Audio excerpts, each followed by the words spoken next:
매일 아침 출근길에 사연을 듣고 있는 30대 여자입니다. 얼마 전부터 제 인생에 혼자서는 도저히 감당하기 힘든 일이 일어나서 이렇게 사연을 보냅니다. 제 이야기를 들으시면서 저를 이해하지 못하시고 한심하다고 욕하시는 분들이 있더라도 괜찮습니다. 저는 다만 과거에 제가 너무나도 한심스럽고 더 이상 저 같은 멍청한 피해자가 발생하지 않기를 바라는 마음으로 제 부끄러운 이야기를 솔직하게 고백할 마음을 먹었어요. 이 남자를 만나기 전까지의 저는 평범하지만 행복한 삶을 살고 있었습니다. 부모님은 지방에 살고 계시고 저 혼자 서울에서 살고 있었죠. 나름 괜찮은 직장을 다니고 있었고 외모도 크게 못나지 않아 주변에서 저한테 관심을 보이는 남자들도 종종 있었어요. 다만 그때까지의 저는 아직 결혼 생각을 하기보다는 하루하루 제가 하고 싶은 걸 하면서 사는 게 더 좋았기 때문에 남자를 만나더라도 결혼을 전제로 한 깊은 연애를 하지는 않았습니다. 20대 때까지는 좋았는데 나이가 30이 되고 나니 생각이 조금씩 바뀌기 시작했어요.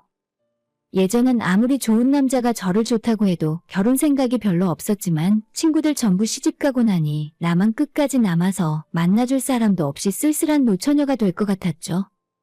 예전 같으면 친구 결혼식에 가서도 상대방 남편이 어떤 사람인지 궁금하지도 않았고 그저 나랑 금요일 저녁에 맥주 한잔 같이 하고 놀아줄 사람이 또 한 명 줄었구나 하는 가벼운 생각뿐이었는데 30이 넘어가니까 생각이 확 달라졌습니다.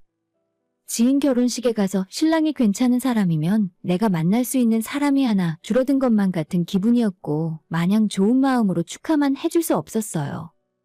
이제 저녁에 화장 지우고 거울을 보면 예전에 안 보이던 주름도 늘어난 것만 같고 이렇게 혼자 늙어가다가 아무도 제게는 관심이 없을 것 같았습니다.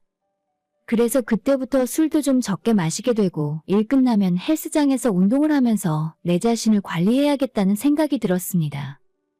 일단 하기 싫은 운동을 하면서 겸사겸사 괜찮은 남자도 만날 수 있지 않을까 하는 생각으로 퇴근하는 길에 회사 근처에 있는 헬스장을 다니기 시작했어요.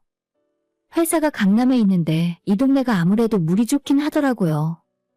제가 사는 동네 헬스장에는 아주 어린 10대, 20대 학생 정도로 보이는 친구들이나 정말 몸이 어마어마하신 아저씨들 뿐이라 제 나이 또래의 남자 직장인들은 거의 없었거든요. 그래서 친구에게 정보를 얻어서 청담동의 연예인이나 유명한 사람들도 종종 온다는 비싼 헬스장을 찾아갔습니다. 좋은 동네에 있는 비싼 헬스장이라 역시 분위기부터 달랐습니다. 실내 인테리어도 완전 호텔 로비 뺨치는 분위기였고 남녀 트레이너분들도 다들 잘생기고 스타일 좋은 선남선녀라서 그냥 보기만 해도 눈 호강이 되었어요. 그리고 무엇보다 평일 저녁에 퇴근하고 운동하러 가면 30대 초중반의 직장인으로 보이는 남자들이 많이 있었습니다. 그 사람들 중에 괜찮은 남자 하나 잘 골라서 만나봐야겠다는 생각까지는 아니었지만 그래도 기왕 힘들게 운동하는 거 그런 잘난 사람들 속에서 섞여서 하다 보면 저 스스로도 뭔가 더 동기부여도 되는 것 같고 운동 자체도 덜 힘든 기분이었어요. 그런데 그 선택이 제 인생을 이렇게 크게 흔들어 놓을 줄은 그때는 몰랐습니다. 회사 근처에 있었기 때문에 운동 끝나고 집에 가려면 지하철을 한참 타야 했지만 그런 귀찮음은 참을 수 있었죠.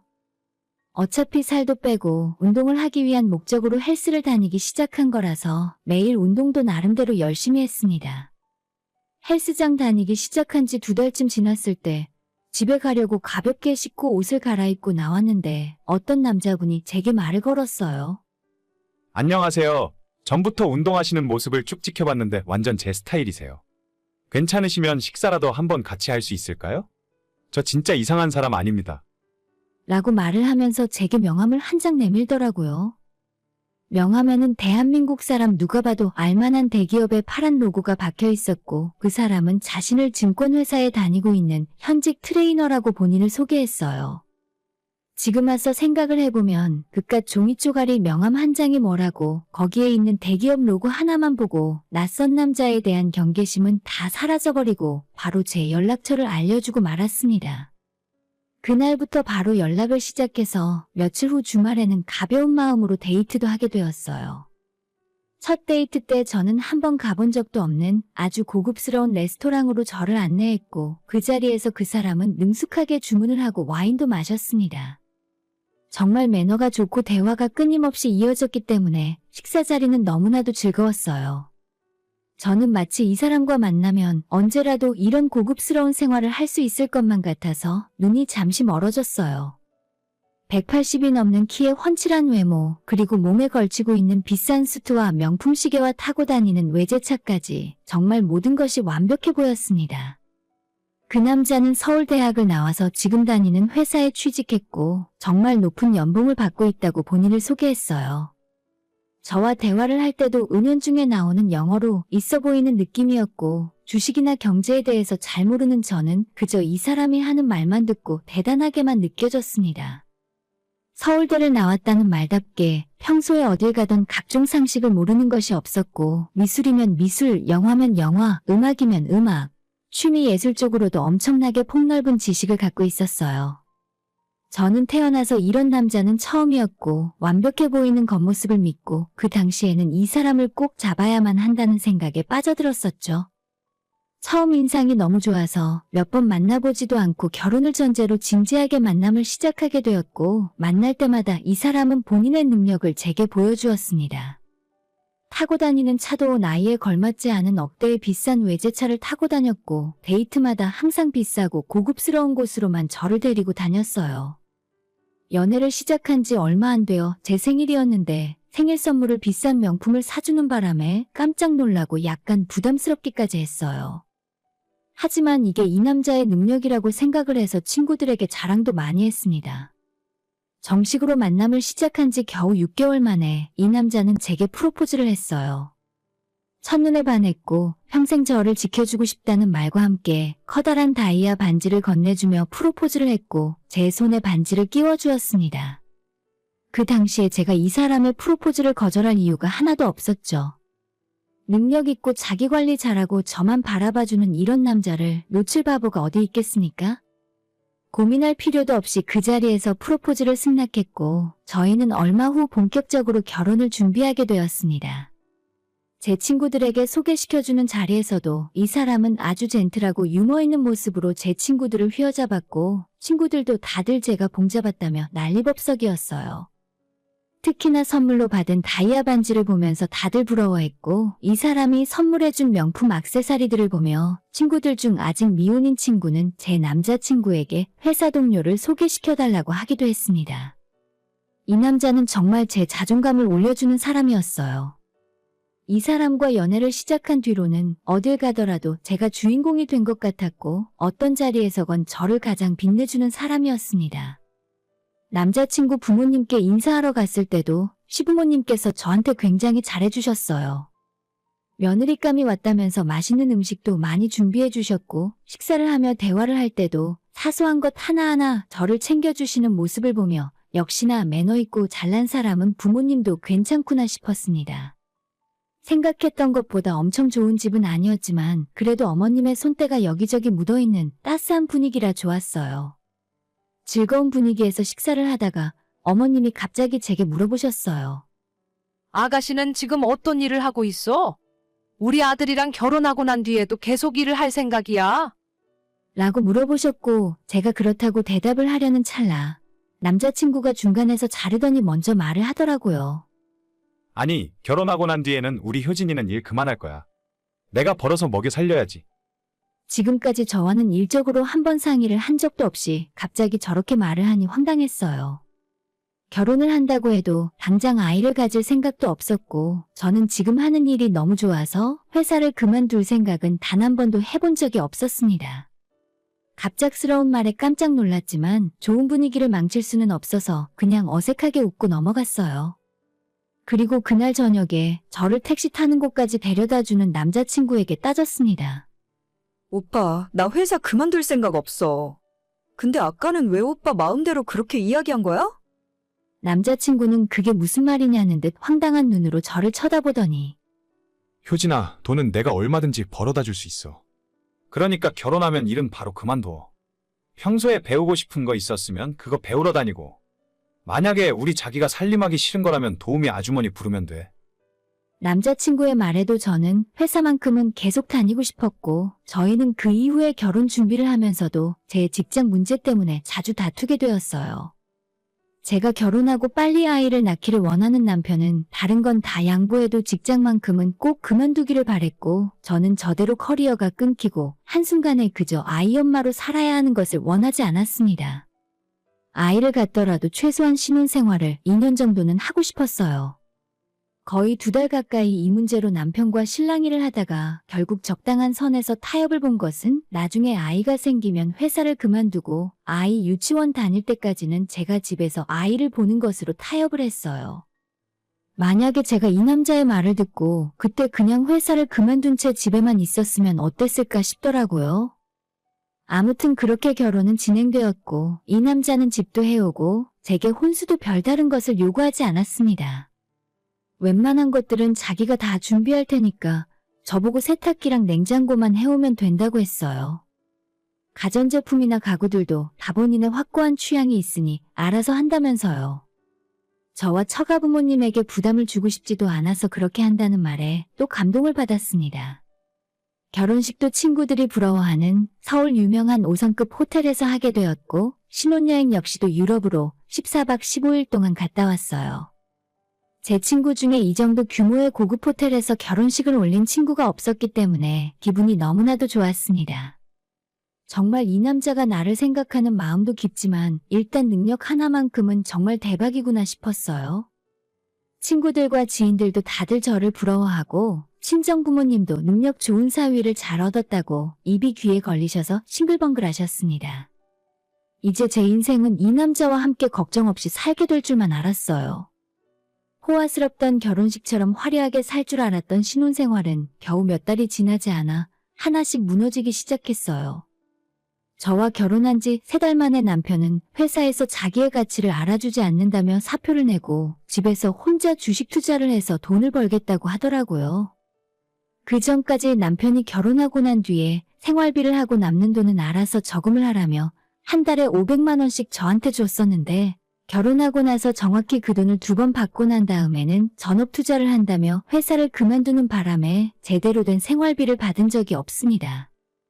퇴직금이나 지금까지 남편이 모아놨던 돈도 전부 자기가 주식 투자를 한다고 해서 저는 얼마가 있는지 구경도 못 해봤어요. 처음엔 워낙 능력이 출중한 사람이라 직접 투자를 하면 더 많은 돈을 벌어올 줄 알고 믿고 기다렸어요. 그런데 제가 늦은 시간에 퇴근하고 집에 돌아오면 남편은 항상 자기 방에서 컴퓨터로 게임을 하고 있더라고요. 낮 시간에 투자 때문에 힘들었으니 스트레스를 풀려고 그러는 건가 보다 싶어 별로 터치하지 않았는데 돈도 한번 제대로 준 적도 없는 남편이 하루 종일 집에서 아무런 집안일도 하지 않고 게임만 하는 모습을 보고 있자니 슬슬 화가 나기 시작했어요. 어느 날 여전히 하루 종일 게임만 하고 있던 남편에게 맨날 그렇게 게임만 하고 있고 당신 요즘 제대로 주식 투자하고 있는 거 맞아? 돈은 벌고 있는 거야? 낮에 집에 있으면서 당신이 먹은 것 좀 치우고 하다못해 청소기라도 한번 돌렸으면 좋겠어. 라고 말을 했더니 남편이 불같이 화를 내더라고요. 뭐? 내가 너 출근하고 나면 9시부터 3시까지 주식 투자하느라 얼마나 바쁜지 알기나 해? 지금 내가 너한테 생활비 안 준다고 이러는 거야? 걱정하지 마. 나 지금 웬만한 사람들보다 잘 벌고 있으니까. 아, 너가 주식에 대해 뭘 알겠냐? 라고 화를 크게 내면서 저를 무시했어요. 남편은 자기가 지금 하고 있는 일은 아무리 설명해줘도 제가 이해를 못한다면서 가끔 제가 제대로 돈을 벌고 있는 게 맞나 물어보면 온갖 전문 용어를 써가며 저를 무시했어요. 남편의 백수 생활이 몇 달 동안 지속되자 저는 더 이상 참지 못하고 남편에게 전업 투자 때려치우고 그냥 다시 회사 나가면 안 되냐고 부탁을 했는데 제 말을 들은 남편은 이성을 잃고 화를 내며 남자가 큰 일을 하고 있는데 믿고 기다려주지 못한다며 저를 탓했어요. 그날 남편이랑 다투던 와중에 저를 제압하기 위해서 손목과 팔을 세게 붙잡는 바람에 다음날 피멍이 생기기도 했습니다. 결혼한 지 얼마 되지도 않았는데 저는 이 사람이 제가 알던 사람이 맞나 싶었습니다. 제게 심하게 대하는 남편이 무섭고 낯설게 느껴져서 처음으로 결혼한 것을 후회했어요. 다음 날 아침 출근 준비를 하고 있는 저한테 남편이 다가오더니 어제는 미안하다고 사과를 하면서 지금 이 과정은 전부 다 우리가 잘 살기 위해서 준비하는 중이니까 조금만 참고 기다려달라 하더라고요. 그러면서 그날 제 통장으로 100만 원을 보내줬습니다. 당장 생활비 급한 거 있으면 쓰라고 하면서요. 저도 계속 직장을 다니고 있었기 때문에 사실 생활비가 부족할 일은 없었어요. 돈도 돈이지만 저는 이 남자가 다시 예전에 깔끔했던 모습으로 돌아오기를 바랬습니다. 대체 언제까지 집에서 게임만 하고 있는 한심한 모습을 봐야 하나. 이런 사람을 믿고 제 인생을 오롯이 맡길 수 있을까 하는 걱정에 불안해져만 갔습니다. 그렇게 제 마음속에 이 남자에 대한 불신이 점점 커져가고 있을 때 우연히 남편이 집을 비운 사이에 컴퓨터를 좀 만지다가 남편과 시어머니의 카톡 대화 내용을 보게 되었어요. 그냥 대화창이 열려 있어서 저도 모르게 눈길이 끌려갔는데 정말 그 안에 두 사람의 대화 내용은 충격적이었어요. 어머님은 수많은 대출 연체 상환 독촉장을 남편에게 찍어보내면서 당장 돈을 갚지 않으면 큰일 난다고 말씀을 하고 있었고 남편은 자기가 나중에 다 알아서 해줄 테니까 일단 시부모님한테 빚을 갚아달라 하더라고요. 대출이 한두 푼도 아니었고 시댁집을 담보로 잡은 대출만 2억에 시부모님 명의로 따로 받은 신용대출도 1억 가까이 되었습니다. 능력 있는 남편이 이게 무슨 일인가 싶어서 너무 깜짝 놀랐어요. 잠시 후에 집에 돌아온 남편에게 이게 대체 무슨 일이냐고 따져 물었죠. 이게 뭐야? 어떻게 된 일인지 하나하나 나한테 설명해봐. 당신이 왜 시부모님 명의로 대출을 이렇게 받았는데? 남편은 컴퓨터 앞에 앉아있는 저를 확 끌어내면서 별일은 아니고 투자를 하면서 약간 문제가 생기는 바람에 단기로 돈을 끌어다 쓴 것이라고 해명을 했습니다. 아무리 이런저런 이야기를 들어봐도 남편의 해명이 이해가 가지 않았습니다. 남편처럼 돈 잘 벌고 능력 있는 사람이 왜 대출을 받아서까지 하는 것이며 최소한 당신 명의로 빌리면 되는데 왜 시부모님 명의로 신용대출까지 받았는지 그게 도저히 납득이 가질 않았어요. 저는 남편에게 당장 내가 알아듣게 제대로 해명을 하지 않으면 당신과 더 이상 같이 살 수 없다고 말했고 제가 이혼하자고 하니까 남편은 또다시 눈빛이 변하며 무섭게 화를 내기 시작했습니다. 야, 내가 돈 가져다 줄 때는 넙죽넙죽 잘 받아서 쓰더니 이제는 나한테 빚이 좀 있다고 그냥 먹고 튀려고 하냐? 내가 나 혼자 잘 먹고 잘 살려고 대출 받았어? 다 그거 너가 입고 먹고 몸에 걸치고 다니는데 쓴 거 아냐? 라고 제게 소리를 질렀습니다. 저는 남편에게 당신이 가져다 준 월급 2번 말고는 나는 돈을 만져본 일이 없다고 말했지만 남편은 마치 분노조절장애라도 있는 사람처럼 미친 듯이 소리를 지르며 화내고 저한테 물건을 집어던지기 시작했어요.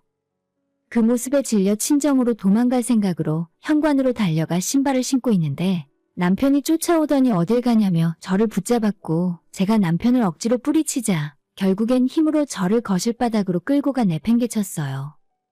한참 동안 저한테 욕을 하고 화를 내던 남편은 옷을 입고 집을 나가버렸고 저도 그 틈에 집을 빠져나와 친정으로 향했습니다. 머리도 완전 산발이 되었고 만신창이가 되어 친정집으로 들어가자 부모님은 당연히 너무나도 깜짝 놀라셨어요. 무슨 일이냐고 제게 물었고 처음부터 자초지종을 설명하자 엄마와 아빠는 그렇게 멀쩡해 보이던 사위가 어떻게 이런 일을 벌일 수가 있냐고 분노했습니다. 아빠가 남편에게 전화를 해봤지만 전화도 받지 않더라고요. 저는 회사에도 휴가를 내고 며칠 동안 부모님 집에만 있었고 혹시라도 친정 부모님 집까지 남편이 찾아올까 두려워 밖으로 나가지도 못했습니다. 중간중간 남편이 제게 전화를 하고 미안하다며 사과를 하는 카톡을 보냈지만 답장을 일절하지 않았어요. 저는 더 이상 이 남자와 같이 살 자신이 없었습니다. 제가 알고 있던 사람도 아니었고 저한테 힘을 쓰고 무섭게 하는 남자와 한 집에서 살 수는 없었습니다. 부모님도 이참에 그냥 이혼을 해버리라고 그 집에 너가 혼수를 해간 것도 별로 없으니 차라리 잘 됐다면서 바로 이혼하고 폭력을 쓴 것까지 전부 고소해버리라고 하셨죠. 저는 혹시나 하는 마음에 남편한테 붙잡혀서 집어 던져진 것에 대해 병원에서 진단서를 떼놨어요. 바닥에 쓰러지면서 여기저기 멍도 들고 부딪혀서 까진 곳도 있었는데 전치 2주가 나오더라고요. 막상 이혼을 하긴 해야겠다고 생각이 들었지만 어디서부터 시작해야 할지 너무나 막막해서 일단은 부모님 댁에서 생활을 계속하고 있었습니다. 결국 일주일이 지났을 때 시어머니께서 저한테 전화를 하셨어요. 남편을 생각하면 시어머니의 전화를 받지 않고 싶었지만 그래도 어른이시고 시어머니는 제게 항상 잘해주시기도 하셨기 때문에 고민을 하다가 전화를 받았습니다. 이참에 남편과 이혼을 하겠다는 말씀을 드리려고요. 그런데 제가 전화를 받자마자 시어머니는 울면서 미안하다는 말만 계속하셨어요. 미안하다. 내가 너무 미안해. 너한테는 미리 말을 했어야 하는데 정말 미안하다. 영문도 모른 채 갑자기 사과부터 하는 어머니에게 저는 제가 죄송하다고 어머님이 왜 미안해 하시냐고 괜찮다고 했어요. 시어머니는 계속 우시면서 그게 아니라고 민기와 자기 식구들이 처음부터 너를 속인 거라고 말씀을 하셨습니다. 저는 시어머님이 무슨 말씀을 하고 계신지 그때도 이해가 가질 않았습니다. 내가 지금까지는 우리 아들이 무서워서 비밀로 하려고 했는데 이제 가만히 있다가는 너까지 큰일 날 것 같아서 이제는 말을 해야겠다. 내 말 잘 듣고 우리 아들이랑 이혼하고 너 인생 살아. 라는 말과 함께 그동안 제가 모르고 있던 비밀을 다 이야기해 주셨어요. 정말 기가 막혀서 어디부터 말을 시작해야 할지 모르겠네요. 일단 남편의 모든 것은 하나부터 열까지 전부 거짓이었습니다. 서울대 출신이 아닌 건 둘째치고 제대로 된 대학을 나오지도 않았어요.